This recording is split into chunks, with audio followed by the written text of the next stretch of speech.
This video is all about how you can achieve more success in your personal or professional life by building systems. So we're going to talk about the philosophy of this, why systems are important and what the difference is between people who have systems and people who don't. And in the second part of the video, I'm going to go through 5 systems that I think you should totally incorporate into your life if you haven't already, because they will drastically increase your chances of achieving whatever your own personal definition of success actually is. And if you're new here, hello, my name is Ali. I'm a doctor turned entrepreneur and author of the New York Times bestseller, Feel Good Productivity. And this channel is all about the books and ideas and strategies and tools that can help us achieve financial freedom, live life on our own terms, and ultimately build a life that we love. So if that sounds good, you might like to hit the subscribe button, but now let's dive into the video.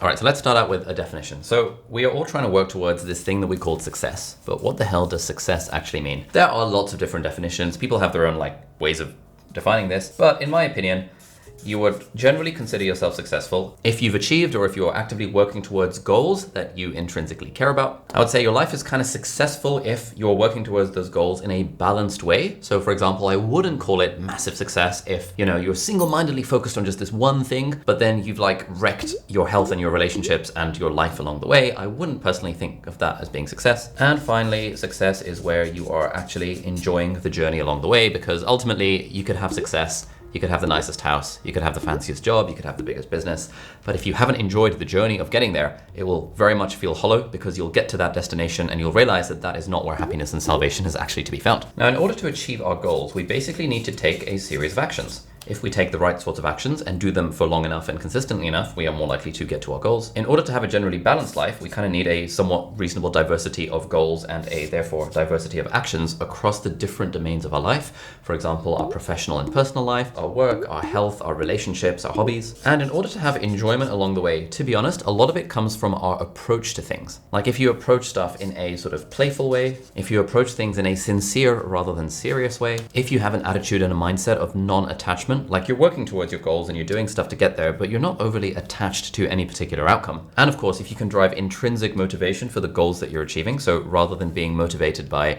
external factors like, fame and money and what your society thinks you should do or whatever, you're actually motivated by intrinsic things, like you actually want to do the thing, those are generally the factors that lead to enjoyment. And I would like to offer for your consideration in this video that if you build systems into your life, you are actually far more likely to achieve your goals. You're more likely to do the actions that are required to achieve your goals. You're more likely to have a balanced approach to the goals and the actions that you achieve and take. And you're also more likely to have enjoyment along the journey, all by building the right sorts of system into your life. So now let's try and define what actually is a system. And you can define a system as a network of interconnected things that lead to a particular result. And those things could be, for example, actions, or they could be processes, which are really just like sets of actions, or they could be checklists, which are, again, really just sets of actions. So what you basically have is that a system is a step-by-step set of actions that leads to a particular result. And again, the whole point of this video is that I would like to argue that if you can take the approach of building more systems into your life and basically systemizing your approach to your personal and professional life, in my opinion, you are far more likely to achieve success, whatever that definition of success is for you. Now, I want to give you a couple of examples here. So imagine the world of aviation, right? Like pilots piloting airplanes. That is an enormously high stakes situation. And the entire world of aviation is built around systems. Systems are the most important thing. There is a system to build the appropriate airplane. This is why basically all airplanes kind of look the same, because people have figured out a system for making airplanes fly. And so if you deviate too much from the system, you end up not building an airplane that flies. Let's take another high stakes thing like medicine. I used to be a doctor, in case you didn't know, and medicine is all about following a system. Yes, there is some level of individual stuff that the doctors do, for example, talking to the patient and make them feel nice. But when you go and see a doctor and you talk to them about your problems, the doctor is actually following a system. One of the most popular systems is the Calgary-Cambridge method of patient interviewing, which is like a whole system for what sort of questions as a doctor you need to ask the patient in order to make sure that you've gotten all the symptoms and all the signs and all that kind of stuff. When the doctor examines you and listens to your heart and examines your abdomen and all of that kind of stuff, again, they are following a system. They are not just making shit up as they go along. If they have lots and lots of experience, then yes, then the systemization of the thing for doctors starts to become second nature. They start to pattern recognize. And so they're following a system, even though they often don't realize they're following a system because the system has been so drilled into them that they can now kind of go a little bit off script. But even then, even if you're like a surgeon with 50 years of experience and you're like the world's best person, you still literally have to fill out a checklist before every single operation and at the end of every single operation to make sure that you've checked the boxes for the important stuff that the system needs to make sure the patient has a good result. Now, in our professional lives, in these sort of work environments, like in medicine or in aviation or in like Formula One, the idea of building systems into it is like fairly standard. Like with your job, you probably have systems that you have to follow. Systems for HR, systems for marketing, sales, operations, finance, the whole shebang. Businesses are built on the idea of systems. And I would like to offer for your consideration that we can totally build those sorts of systems into our personal lives as well for pretty much any goal that we want to work towards. And there is a really nice visual that I got from my friend Jeff Su that sort of describes the value of a system. So if you imagine this kind of graph, we've got effort over here. And so this is sort of what the line might look like if you're trying to do stuff without a system to it. Whereas this is what the line looks like if you're trying to do something that does have a system attached to it. It will take a little bit more effort in the initial stages to build the system, but then very quickly, the fact that you are now using a system, i.e. there is a systemized set of actions or processes or steps that you're going to follow, it takes actually quite a lot of work and quite a lot of effort out of the process of doing the thing. Now, another system that I recommend having work for you on autopilot is your investments, which is where the sponsor of today's video comes in, Trading 212. Trading 212 is an online investment platform that lets you invest in stocks and shares and exchange traded funds, ETFs. And my wife and I have actually been using it independently for years, long before they ever sponsored the channel. The platform makes investing super straightforward. There are zero commissions, you can get fractional shares, and there's none of that unnecessary friction that puts people off getting started. They've also recently launched their Trading 212 card, which gives you up to 10% cash back on your everyday spending with no monthly fees, no hidden charges, and currency conversion at the true interbank rate, which is especially nice if you are like me and you travel a lot or you buy things online in different currencies. The card directly integrates with your Trading 212 Invest account, so any uninvested cash can earn compound interest in up to 13 currencies while you just get on with your life. They've also got a wonderful pies and auto invest feature, which makes it really easy to build a diversified portfolio on autopilot. As a little bonus, if you sign up using my special link, you can get a free fractional share worth up to £100, which is free money, so you might as well. So if you want to check it out, head over to trading212.com/join/Ali or click the link in the video description. Big thank you to Trading 212 for sponsoring this video. So now let's get back to it. I'll give you a personal example. I was doing weight training when I started out for about 5 years, and I was not following a system. I was going to the gym a couple of times a week when I had the time, and I was kind of doing whatever I felt like. I was going with the flow. And sure, this was kind of fun. I'd go to the gym with my friends and stuff, but I made almost no progress in my physique or in my health levels or in any of those things because I wasn't following a system. Recently, I started following a system. I got a personal trainer and he programs my workouts, and I see him 3 times a week at the same time slot. We follow a similar kind of workout plan with progressive overload. There is a system behind the thing. And for the first time in my life, I'm finally seeing progress when I'm actually at the gym because I'm following a system. I'm not just screwing around and making stuff up as I go along and hoping for the best. I'm following a prescribed system that people have already figured out to get to a desired result, which is to try and attempt to get a little bit more jacked and to reduce my visceral fat levels. Let's take another example. Let's say you are starting a business and you're doing sales calls for the first time. Like you're getting on the phone or a Zoom call with your prospects and trying to sell them your product.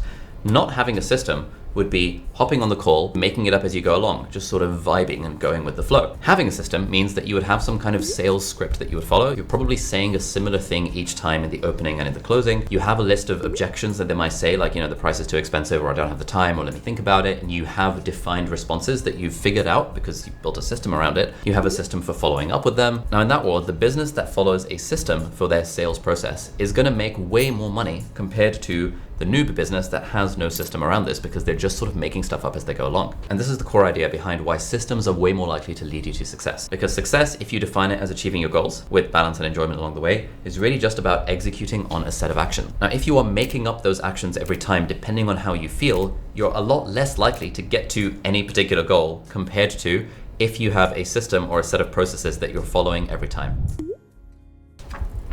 Now, after all of that opining, I would like to share with you the 5 systems that I think if you were to incorporate into your life would drastically increase your chances of success. The first system that I think is incredibly helpful is some kind of goal setting system. When it comes to achieving success, having goals is really important because then at least you know what you're aiming for. You don't have to be wedded to the goals, you don't have to be attached to them, you don't have to be upset if you don't manage to achieve a goal in the time frame that you wanted, but it's so useful to actually have a goal to shoot for in the first place. Now, the way most people do this is sort of like before they have a system, It's sort of like, the new year comes around and they'll sort of vaguely set some New Year's resolutions that I want to stop procrastinating, or I want to go to the gym more often. And they won't have a systematic approach to goal setting. And so what happens is that they start something and they sort of meander a little bit, and then they quit, or they start something else and they kind of go all over the place, and then they quit, or they set a goal for something else and then they've taken one step and then they quit. And it's all this sort of like general kind of mess when you approach a goal setting as something that you do ad hoc whenever you have the time, and you just sort of try and figure it out as you go along.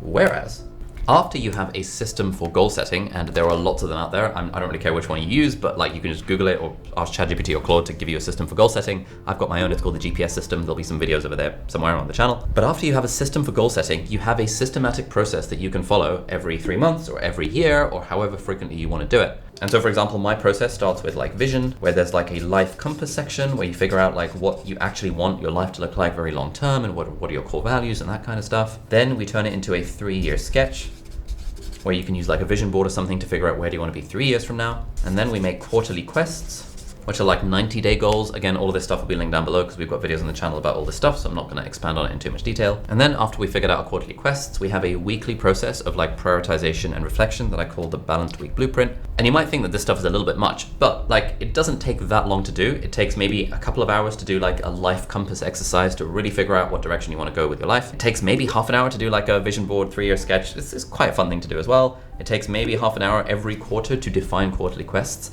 And what you're doing with this systematic approach to goal setting is that you're really trying to decide what are the small number of goals I actually want to work towards. And most of us go through life without really stopping back to zoom out a little bit and just actually think about this. It's so easy to get fixated on the day-to-day. We're too busy at work, and then we get home, and then there's the kids and the stuff and whatever, and there's not enough time and not enough energy. And yet, if we just take a few hours once in a while to zoom out and follow a systematic process for goal setting, we are far more likely to end up working towards goals that are intrinsically motivated, goals that we actually want to work towards, rather than casually working towards goals that are just a subconscious result of what society has told us, or what our parents have told us, or what, a previous version of ourselves decided to do. The second major system I would really recommend installing into your life is some kind of time management system. And again, I've made videos about this on the channel. They'll be linked down below if you want to check them out. But when it comes to achieving any goal at all, achieving every goal, as we talked about, is a series of actions. And in order to do those actions, we have to do some work. And there are generally 3 inputs into work, and that is time, energy, and focus, assuming you are the one doing the work. If you have a team and you have other team members doing the work, then you have the other metric of money because you're hiring the team and getting them to do the work and stuff. But for the most part, time, energy, and focus are the 3 fundamental resources that individuals invest in doing work, taking actions to achieve goals, which ultimately, fingers crossed, leads us to success, whatever that definition of success is for us. And on a very basic level, the most important one of these is time. Time is the primary thing because we only have 168 hours every week to do stuff. 168 hours. Most of us spend like 56 of those sleeping, and maybe another 12 of them eating and going to the toilet and stuff. So what that basically leaves is 100 hours. Nice round number. If you have a job and you have to, spend 60 hours, you've literally just got 40 hours left every single week to do all of the things that you want to do. If you imagine that like most people have a screen time of like 6 hours a day, all of those 40 hours suddenly disappear. And so you realize very quickly, and maybe if you're the sort of person who watches this channel, and if you're at this point in the video, that like there's actually not that many hours in every week to do all of the things that you want to do, which means that if we want to be able to do the work that helps us take the actions, that helps us get to our goal, that helps us eventually get to success, we want to be good at managing our time. And ideally, instead of having to, again, make this up as we go along, ideally we have a system that makes it a lot easier for us to manage our time so that we can make time for the important stuff and get rid of the stuff that is less important. But there are 3 key factors that I think everyone should have. Number 1, a good time management system involves time blocking, which is basically where you stick blocks in your calendar for the stuff that is important to you. For example, I have a weekly date night with my wife. That is time blocked. I go to the gym 3 times a week. That is time blocked. I have 2 filming days a week where I work on YouTube videos. Those are time blocked in the calendar. The more you can intentionally decide how you want to be using your time ahead of time, Rather than having to make a decision in the moment and then sort of being at the mercy of your mood or your energy levels, the easier it is to reliably do the actions consistently that are going to get you to your goals. That's not to say that you should have no room for spontaneity. You can totally have free time in the calendar as well, where you can just do whatever you want. But in general, the people that are most likely to achieve goals are the ones who actually make the time to achieve those goals, perhaps unsurprisingly. Factor number 2 that every good time management system should have is a method for prioritization. Now, you probably have more things you would like to do compared to the time that you actually have to do them, because you're probably an ambitious person and you have lots of goals and you want to live a healthy, balanced life. But as you've probably realized, it's actually impossible to do all the things. And so we need to prioritize what are the few that are the most important. And thirdly, ideally, every good time management system should have some kind of component of reflection where you look at how you've been spending your time, you reflect on it, and then you use that reflection process to adjust your time blocking and prioritization system. For me, I try my best to do a weekly review or reflection, and this is just a series of questions that I ask myself. It takes about 20 minutes, and it's a good way of making sure that I'm continually realigning to the goals that I want to achieve and making changes to my schedule if, life happens. System number 3 that I think would benefit most people in their life is some kind of health optimization or health operating system. I call mine Health OS because it's just kind of cute. And what this is a system that you can follow on autopilot that gets you to your health goals. So this involves things like sleep and diet and exercise. Now, before you have some kind of system around your health, you sleep roughly whenever you feel tired, and you wake up whenever you want to wake up, or with your alarm if you have some kind of work to go to. Your diet is you're sort of making it up as you go along. Your exercise, you're sort of doing random stuff whenever you can find the time to do the thing. And this is why most people are, on average, not particularly healthy. But if you're building a system into your life where you're following a set of processes around your sleep, your diet, your exercise, then you're much more likely to be in a better place. So what might be the system for optimizing your sleep? Again, we have done videos about it. I'll link them down below, but getting 8 hours a night is generally very helpful. Having the room set to 19 degrees Celsius is generally very helpful. That tends to be the temperature for most people that optimizes sleep. Defining when you want bedtime to be, hey, I'm going to sleep 10 p.m. to 6 a.m. or whatever, generally helpful. The more you can stick to a consistent bed and wake time, the more your circadian rhythms actually line up, and so the less likely you are to be tired or groggy or have low energy throughout the day. Of course, there is the classic tip to view morning sunlight, as per Andrew Huberman, which is again helpful for entraining our circadian rhythm. You've got things like no phone in the bedroom, getting rid of your phone so that you're not browsing TikTok or Reddit at 2 in the morning, which is another thing that would destroy your sleep. I personally like having a Kindle on my bedside table, because then if I'm struggling to go to sleep, I can just read a spirituality book or something on Kindle, and that gets me to sleep pretty quickly. If you want, you can use some kind of sleep tracker. I wear a Whoop. I've got I've been using this for the last 380 days or something. I've got a 380-day streak on it, and so this gives me a sleep score. And so generally with any kind of system, having some sort of metric that you can look at to see how effective is your system performing, and then being able to sort of adjust your system based on the metric is generally quite helpful. It's not absolutely essential, but for most things, having some way to measure the number actually does genuinely help. And all of these is just a series of steps. And sure, most people don't do all of these things absolutely all the time, but having a system which is sort of a set of defaults that you're going to follow most of the time is going to be way more likely for you to have healthy sleep. And obviously we know that sleep is one of those things that contributes to every other area of our life. When it comes to diet, if for every single meal, 3 meals a day for 7 days a week, if every single time you had to figure out what you want to do in terms of what you're eating or what you're cooking or what you're buying from the grocery store, you end up wasting a ton of time in mental decision fatigue and ordering random takeaways and going to random restaurants, and then your calories and macros and all that kind of stuff are off, and then you end up being pretty unhealthy. And so what busy people, and especially people with kids, tend to find is that actually systemizing the household diet is really, really, really helpful. Knowing that Tuesdays are Chinese takeout Tuesdays, knowing that Thursday is a movie night with the kids and therefore we're going to order pizza, knowing that we're going to meal prep on the Sunday and then batch prepare the breakfast for the whole week and batch prepare the lunches for the whole week so the kids can take them to school, or whatever the situation might be. Almost everyone who you consider to be successful probably has some kind of system for their diet and their nutrition. It doesn't have to be fancy, it doesn't have to be private chef levels, but just having a method that you are following, which means you don't have to think about what the hell am I going to eat for these 21 meals every single week, will save you a huge amount of time and also make you way healthier. And then of course having some kind of system that you're following for your exercise. What I do personally is weight training 3 times per week. I try to do 40 minutes of zone 2 cardio through casual running about 3 times a week. I aim to do yoga about 1 or 2 times a week for general flexibility and mobility, and of course I aim to get 10,000 steps per day, because there's a good amount of evidence that the more steps you take, the healthier you're going to be. And so I have a walking treadmill for my desk some of the time as well. And again, this is a system. The gym sessions are in the calendar. The runs should be more systemized for me, because they're currently not. I kind of make time for running when I have the time, which is why I'm a lot less consistent with this than I am with the gym, where it's actually in the calendar. And so if you have some kind of system that you're following, some set of default actions that you're taking every week, your health is far more likely to be good compared to someone who does not have that kind of system. And it's like that phrase goes, the healthy man has 99 wishes, the unhealthy man has only one. If you are sick or unhealthy, then that is a massive drain on practically every other area of your life as well. And so you might as well follow some kind of system. Again, if you're not sure, just ask ChatGPT, watch some YouTube tutorials for and it doesn't have to be fancy, but it does take a lot of the guesswork and a lot of the mental decision fatigue out of the process of keeping on top of your health.